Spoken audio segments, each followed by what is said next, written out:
그러면 그렇게 자부심을 느끼기 위해선 엄청난 훈련, 너 이거 안 하면 넌 탈락 이런 거 해야 되는 거 아닙니까? 그러니까 이게 제가 처음 말씀드린 반전인데 나쁜 의미의 반전이 아니고 보통 스파르타 훈련 그러면 막 뭐 무지하게 막 그냥 디스커버리죠. 이런 거잖아요. 그 로마 때요. 또 이게 이렇게 막 퍼져가지고 관광객들이 오면은 막 그 사람 채찍으로 패고 막 그러면서 우리는 이게 스파르타야 그래갖고 또 막 이상한 얘기가 막 생겼어요. 그래서 이 오해가 생긴 건데 이게 무조건 그냥 몰아붙인다고 되는 게 아니고 굉장히 정교해야 돼요. 그래서 사실 스파르타 체제는 우리가 흔히 생각하듯이 막 끓는 물에 집어넣는 이런 게 아니라 아주 교묘하고 정교한 훈련 장치였어요. 그게 진짜 스파르타식 훈련의 본질이에요. 그래서 소크라테스의 제자였던 크세노폰이 뭐라고 그랬냐면 스파르타는 작지만 가장 강한 나라다. 뭐 이거는 물론 크세노폰이 스파르타 바였기 때문에 이렇게 말하긴 했지만 근데 중요한 건 이거예요. 그 강한 나라는 어떻게 해서 만들어졌느냐? 가장 독창적이고 정교한 체제로 인해서 만들었다. 스파르타 남성의 교육 시스템에 대해서 좀 조사를 해보니까 정말 이게 우연인지 아니면 필연인지는 모르겠지만 현대의 특수부대를 양성하는 시스템하고 굉장히 일맥상통한 부분이 많았습니다. 몇천 년 전인데? 그렇죠. 와. 물론 지금처럼 체계적이진 않았어요. 하지만 지금부터 이 스파르타가 어떻게 전사를 양성을 시켰는지 좀 설명을 드리겠습니다. 궁금해. 일단 선택은 태어나자마자 시작이 돼요. 그러니까 전사가 될지 안 될지가 태어나자마자 선택이 되어지는 겁니다. 아포페이타이라는 곳이 있습니다. 한국말로 번역을 하면 거부의 장소라는 뜻이에요. 거부? 예. 시작부터 무섭다. 그렇죠. 예. 영유아, 그러니까 아이가 태어나면 일단 이 아이가 무기를 들 수 있고 방패를 들 수 있고 우리와 진을 이루어서 싸울 수 있는 신체가 있는지 확인을 합니다. 또 전투를 하려면 볼 수 있고 들어야겠죠. 그것을 확실히 확인을 하고 부모가 숨겨도 소용이 없어요. 원로가 확인을 해요. 무조건 태어나면요? 그렇죠. 그래서 이 아이는 우리 전사가 될 수 없다. 그러면 보통 그 당시에 다른 도시 국가에서도 영유아를 유기하는 일은 있었어요.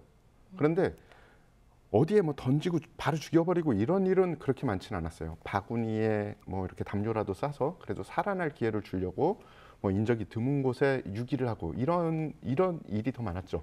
하지만 스파르타는 아까 말씀드렸던 거부의 장소라는 절벽에 가서 전사가 될 수 없는 아이를 절벽 아래로 던집니다. 살아날 수 있는 확률을 아예 줄여버리는 거예요. 이게 실제로요. 저는 이제 게임도 굉장히 좋아하잖아요. 그래서 이 스파르타의 이 이야기를 게임으로 만든 게 있거든요. 그럼 그 거부의 절벽에서 아이를 던지는 모습이 나오고 이 아이가 안 죽고 살아나서 나중에 스파르타에게 복수하는 내용이 나오거든요.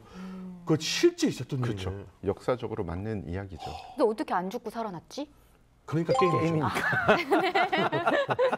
그 원문이나 뭐 연구한 그런 자료들을 보면 거의라는 단어가 있는 거 보면 뭐 나무에 걸렸다든지 이런 일이 있었든지 아니면은 있을 수도 있으니까 피해가려고 그런 단어를 썼을 거예요. 그러니까 또 게임에선 그걸 차용을 했겠죠.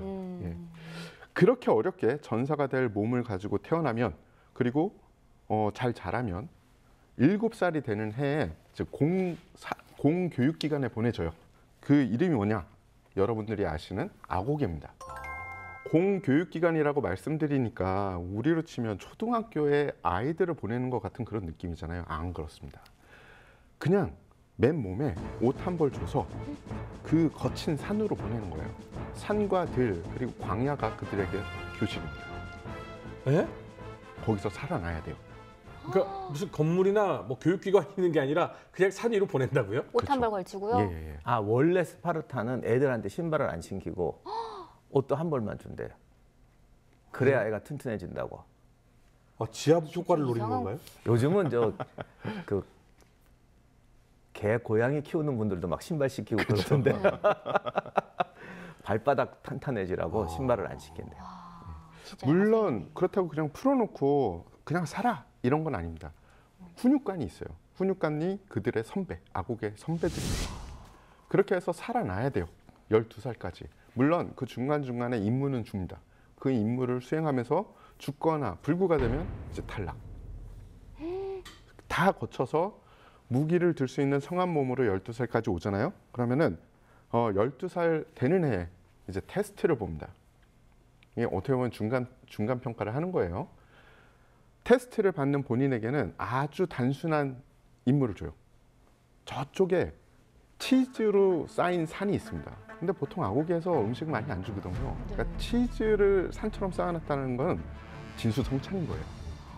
너는 가서 치즈를 네가 가질 수 있을 만큼 가져. 이 임무만 하면 돼요. 테스트를 받는 당사자는. 간단하죠. 근데 문제는 치즈의 산까지 가는 양쪽 길에 이 아고기의 동기들을 쫙 늘어뜨려 놓는 거죠. 그리고 그들에게 채찍을 줍니다. 그리고 그들에게 임무를 주어져요. 너네들의 임무는 그 누구도 여기를 뚫고 가지 못하게 해요. 서로 상반된 임무를 주는구나. 그렇죠. 그러니까 채찍을 든 친구들은 목숨을 걸고 막아야 되고 이 친구는 목숨을 걸고 치즈를 들어야 돼. 차지해야지 배도 채우고 시민도 될 수 있는 거예요. 그래서 이 테스트가 우리가 보기에는 그냥 애들이 뭐 얼마나 하겠어라고 생각을 하겠지만 자료 같은 것을 보면 심지어 죽거나 불구가 되는 경우도 많았다고 해요. 박사님, 아까 우리가 아는 스파르타식 교육과 다르다, 약간 교묘하다라고 했는데 정확하게 스파르타인데요? 제가 좀 이따 말씀드릴게요. 이게 단지 그냥 강하게만 하는 게 아니라 여러 가지를 생각해서 프로그램을 짰다라는 의미예요. 그러니까 그중엔 이런 프로그램도 있는 거죠. 여기까지가 12살까지예요. 네. 12 12살은 이제 진짜 아직 초등학생인 애긴데. 거야. 아직도 초등학교 졸업을 못한 거야, 12살이면. 그렇죠. 이 테스트를 통과하면 이제 12살부터 20살까지 군사훈련을 받고 읽고 쓰는 이 기본적인 살면서 갖춰야 되는 기본적인 소양을 가르칩니다. 대박이다. 그러니까 우리가 흔히 얘기하는 가장 어렸을 때 하는 읽기, 쓰기, 뭐 말하기를 배우지 않고 먼저 살아남는 걸 가르치고 살아남은 자들에게 드디어 읽고 쓰기를 가르치기 시작한다. 근데 그게 대박. 단순히 생존이 아니에요. 생존을 하는 것 위해서 뭘 한다 그러면 잠깐 도둑이나 악질적인 사람이 되죠. 얘들이 이거 시키는 기본적인 건 전술적인 것과 책임감, 리더십을 구별하려고 그러는 거예요. 뭐 12살이 되고 끝나는 게 아니라 이제 20살까지 군사 교육을 받는다고 말씀을 드렸잖아요. 근데 스파르타의 방패와 창이 상당히 무겁습니다. 그러니까 12살부터 20살 사이에, 그러니까 좀 12살부터 16살 이 정도까지는 창과 방패를 들고 군사 훈련을 제대로 하긴 힘들어요. 여기서 스파르타의 굉장히 과학적인 이 아이디어가 있습니다. 아이디어를 쓰죠. 그게 바로 음악을 틀고 그리고 춤을 추는 거예요. 그러니까 음악을 연주하고 춤을 추는 거죠. 즉 음악이 군 음악인 거예요. 음악에 따라서 춤을 추는데 물론 손에는 뭐 병장기를 안 들고 하죠. 하지만 그게 방진 연습이에요. 이 음악이 나오면 일자로 만들고 이 음악이 나오면 뒤로 돌고 이 음악이 나오면 횡대가 되고 종대가 되고. 그냥 예체능 시간이 아니고. 그렇죠. 그러니까 지금 아이돌 분들이나 이렇게 하는 거를 군무라고 부르고 이 계속해서 대열을 바꾸면서 줄을 맞추거든요. 그러니까 이거를 스파르타에서 이미 했었다는 거죠. 그렇죠. 근데 진짜 아이디어 대단하다. 근데 어찌 보면 이 정말 힘든 아곡을 졸업하고 나서 이 20살 되기까지의 그 훈련은 가장 행복한 시기 같다라는 생각도 좀 들어요. 그렇죠. 진짜요? 어떻게 보면은 그래도 좀 힘든 게 끝났죠. 근데 20살 돼서 끝나느냐 그것도 아닙니다. 20살 되면은 또 이제 남자들의 클럽이라는 게 있습니다. 거기 이 남자들의 클럽을 들어가야 30살 되면 시민권을 주는 거예요. 그 전까지는 좀 애매한 존재들입니다. 훈련병 같은 존재들이에요. 네. 그런데 여기서 또 이 스파르타가 현대 특수부대들이 행하는 방식을 씁니다. 바로 투표. 아무리 내 옆에 있는 동료가 전투를 잘하고 그리고 체력이 뛰어나도 내 동료로서 이 사람은 이기심이 많다. 혹은 내 동료로서 하자가 있다. 그렇지. 아니면 당황한다. 예. 뭐 그러면 이런 거. 투표에서 뽑히면 이 사람은 탈락입니다. 우와, 엄청나다. 근데 탈락하면 어떻게 돼요? 그러면 이게 시민도 아니고 피지배계층도 아닌 굉장히 중간자적인 사람이 되는 거예요. 네. 그러니까 시민권 살려는 없는 둬요. 요즘 딱 그거예요. 시민권 없는 그 뭐라고 하나 불법 체류자 비슷한. 어찌 보면 가장 불행한 상태가 그렇죠. 되네요. 예. 그래서 그렇게 신분이 애매하게 되는 스파르타인들은 자살도 많이 했대요. 그럴 수밖에 없을 것 너무 같아요. 괴로워서. 예, 왜냐하면 부모님들은 어머니는 나를 낳을 때 전사라고 낳아줬는데 나는 어머니의 기대에 전혀 부응을 못한 거죠. 그리고 나는 일단은 결혼을 할 수 있을지 없을지도 모르겠지만 결혼을 해봤자 나의 이제 자녀들은 이렇게 되는 거죠. 그 과정을 통해서 전투를 아무리 잘해도 소용없고 이것이 거짓이던 본성이건 간에 다른 사람들을 배려하고 함께 생활하는 협동에 대해서 중요성을 배우게 되는 거네요. 그렇죠. 놀랍다. 그래서 스파르타는 그냥 태어나서 7살이 되는 해에 처음 공교육을 받으면서 60살까지 그냥 병영 생활을 한다고 보시면 됩니다. 한평생 그냥. 예, 20살부터 60살까지의 그 전사들을 식수 인원이라고 해요. 그러니까 한 15명이 테이블에 앉아서 먹을 수 있는 인원들을 딱 정해가지고 이 사람들은 이 동네에서 같은 식탁에서 식사를 하고 같이 전선에 나가는 사람들이 있습니다. 아예 이 그룹의 이름을 시스티아라고 정해놨습니다. 그래서 몇 시스티아가 모여서 뭐가 되고 몇 시스티아가 모여서 뭐가 되고 이런 식으로 사회가 그냥 큰 군형이에요. 식구네, 식구. 맞습니다. 딱 식구의 개념이 바로 시스티아예요. 이게 식구가 돼버린 동료. 동료애가 뛰어날 수밖에 없고. 그렇죠.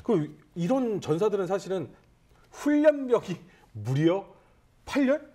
훈련병 시절이요? 7년이 아니죠. 왜냐하면 훈련병 기간이 아곡에 7살에 들어가서 12살까지는 그냥 체력 생존이에요. 생존 기간. 네. 그리고 12살부터 20살까지는 기초 군사 훈련입니다. 20살부터 30살까지는 상급 군사 훈련이 되는 거죠. 그래서 30살이 되면 그때서야 첫 번째 계급인 시민 계급을 받게 되는 겁니다. 그때가 전사예요. 와, 그러면 23년을 훈련병 생활을 하는 거네. 그렇죠. 예. 그래서 그냥 평생이 군인입니다. 그렇죠. 평생. 예. 그런데 그 제대는 60살에 하는 겁니다. 60살까지 살 수 있을지 모르지만 23년 훈련병 생활하고 30 몇 년이에요? 그래서 60세까지. 아직 23년을 훈련병하고 30년을 현역병하고. 차라리 노예가 더 행복한 삶을 살았을 수도 있는 나라입니다.